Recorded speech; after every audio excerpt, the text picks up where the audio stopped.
Joseph F. Smith was the son of Hiram Smith, who was the brother of the prophet Joseph, and was martyred with him in Carthage.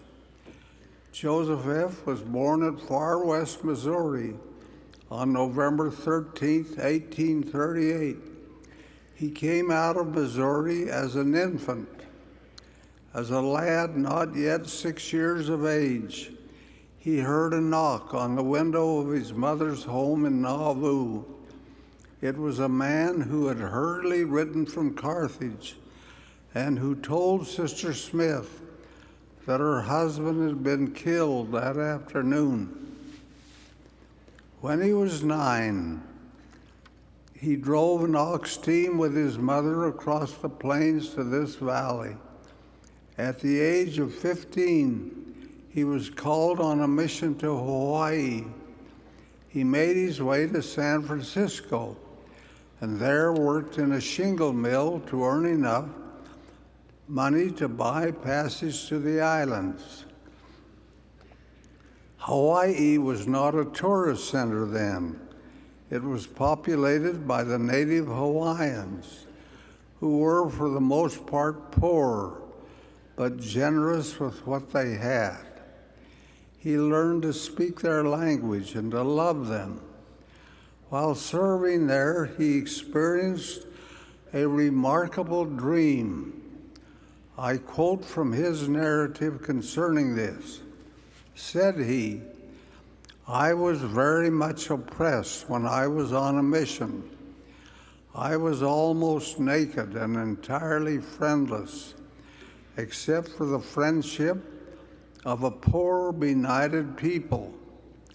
I felt as if I was so debased in my condition of poverty, lack of intelligence and knowledge, just a boy, that I hardly dared look a man in the face.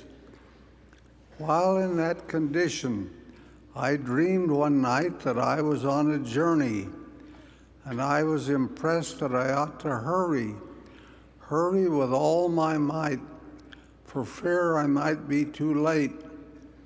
I rushed on my way as fast as I possibly could, and I was only conscious of having just a little bundle, a handkerchief with a small bundle wrapped in it. I did not realize what it was when I was hurrying as fast as I could. But finally I came to a wonderful mansion. I thought I knew that was my destination. As I passed towards it as fast as I could, I saw a notice which read, B-A-T-H, bath.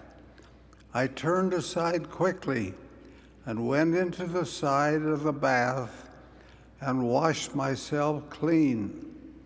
I opened up this little bundle that I had, and there was a pair of white, clean clothing, a thing I had not seen for a long time, because the people I was with did not think very much of making things exceedingly clean. But my clothing was clean, and I put it on. Then I rushed what appeared to be a great opening or door. I knocked, and the door opened, and the man who stood there was the prophet Joseph Smith. He looked at me a little reprovingly, and the first words he said, "Joseph, you are late." Yet I took confidence and replied, "Yes, but I am clean. I am clean."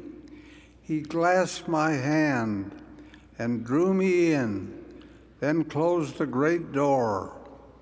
I felt his hand just as tangible as I ever felt the hand of man. I knew him, and when I entered, I saw my father, and Brigham Young, and Heber C. Kimball, and Willard Richards, and other good men that I had known standing in a row. I looked as if it were across this valley, and it seemed to be filled with a vast multitude of people. But on the stage were all the people that I had known. My mother was there, and she sat with a child in her lap. And I could name over as many as I remember of their names who sat there, who seemed to be among the chosen, among the exalted. When I had this dream, I was alone on a mat, away up in the mountains of Hawaii.